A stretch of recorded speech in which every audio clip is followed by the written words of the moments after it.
Cougs, I'm Mathew Nwakamma, and I'm your host for In the Game. So first and foremost, we have very interesting news to talk to y'all today.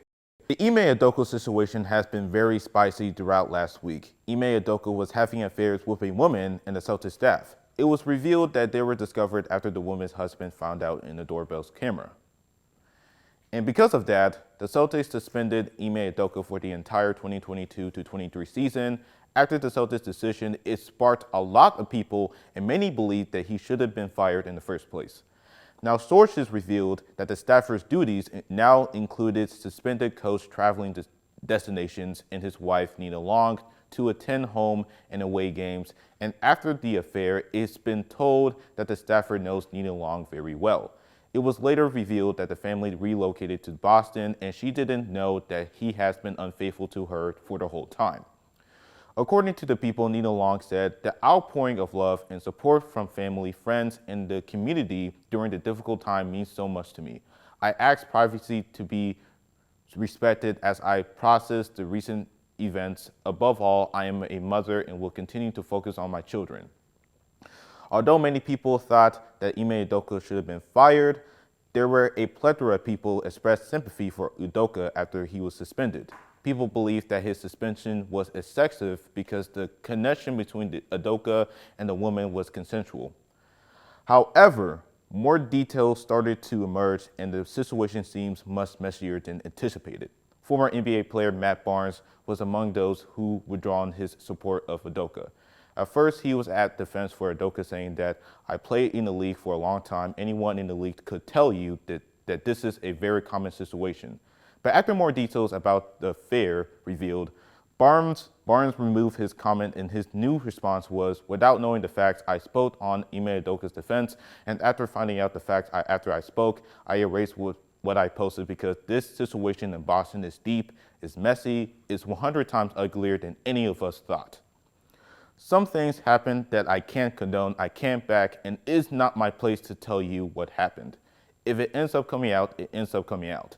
But that's the reason why I erased that post last night, because after I posted it, I got a call from someone who had all the details and it was deep." Reporter AJ Russ is going to discuss NFL, most especially NFL prediction, and who's going to win MVP this year. Take it here, AJ Russ.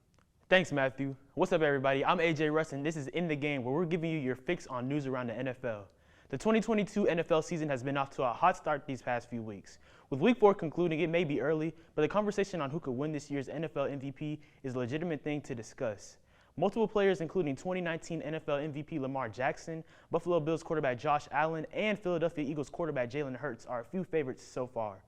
In the NFL community, the Buffalo Bills have been a perennial favorite to win this year's upcoming Super Bowl. Josh Allen is the biggest reason why. His athleticism, dominant playmaking, and feel for the game are why Allen is a legit MVP candidate and a top 5 quarterback in today's game. Jalen Hurts is another quarterback that has made a case to be a contender for the 2022 MVP.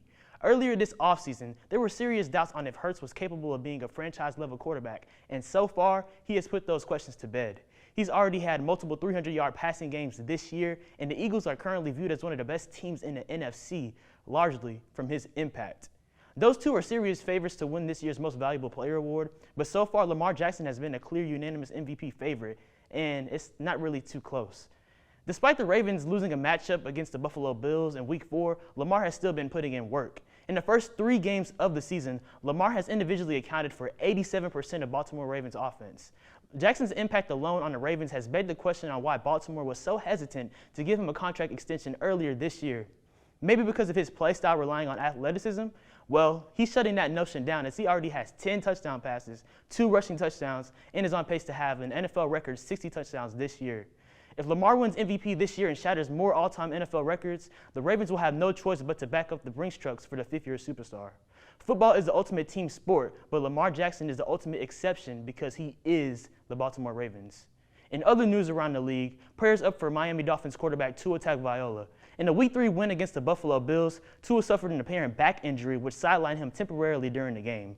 He returned later and Miami won, but most suspected that he suffered a concussion and that the back injury was misdiagnosed. It was apparent that he suffered damage to his head based off of how he stumbled multiple times after being hit earlier in the game.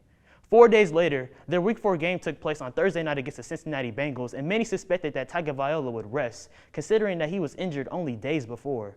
That was not the case, as the Dolphins medical staff cleared him to play, and consequently in the second quarter against Cincinnati, he suffered a concussion after being sacked. It was a disturbing sight as his hands locked up, showing clear signs of a major concussion, arguably the second one that he's had in the span of 5 days. Tua was stretched off the field as the Dolphins players and personnel could only sympathize with their QB1 was going through. After the loss against the Bengals, Miami Dolphins rookie head coach Mike McDaniel reassured the media that the team followed concussion protocol with Tua Tagovailoa. He also insisted that Tagovailoa did not suffer a concussion in a similar-looking incident in Week 3 against Buffalo.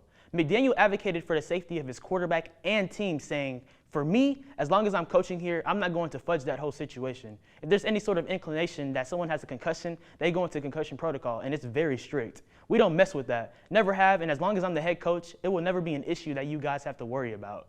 Similar to Jalen Hurts in Philadelphia, Tua is in a prove-a-year in his third NFL season. He was on pace to have his best season so far, averaging around a 70% completion percentage through his first 4 games. In Week 2, Tagovailoa had the best game of his career, throwing for 469 passing yards and 6 touchdowns in a win against the Baltimore Ravens. The number one priority for Tua should be to make sure that he is mentally stable beyond football and after his playing career. It would be very insensitive to discuss when we think he'll be back on the field. Many of us love the game of football and have a true passion for it, but let's be real, playing the sport is a huge risk. It's one of the most dangerous sports in the world. Two-time Super Bowl champion and current ESPN analyst Rob Ninkovich had an interesting perspective on the injury that Tua Tagovailoa suffered. He said 54-year-old Tua will be asking 24-year-old Tua, "Why did you get back on the field?" Really, that's a valid question and a great point from the former linebacker. Many former players have suffered from brain damage and CTE after their NFL careers. CTE is a chronic disease, which is a brain condition caused by repeated blows to the head, commonly occurring in football. Players like Junior Seau in 2012 and most recently Demaryius Thomas have died after suffering from CTE. Thankfully, Tua shared a statement last Friday letting the world know that he is doing better, saying, "I want to thank everyone for all of their prayers and support since the game last night. It was difficult not to be able to finish the game and be there with my teammates, but I am grateful for the support and care I've received from the Dolphins, my friends and family, and all the people who have reached out. I'm feeling much better and focused on recovering so I can get back on the field with my teammates." As sports fans, all we can do is pray and wish the best for Tua.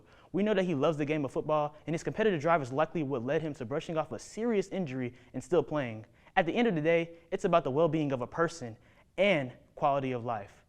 And that's all for NFL news this week, Cougs. Reporting from Coug TV, I'm AJ Russ. Back to you, Matthew. Thank you, AJ Russ. I hope y'all enjoyed the content we're bringing to the table. I'm Mathew Nwakamma, and I'm your host for In the Game, and we'll see you later.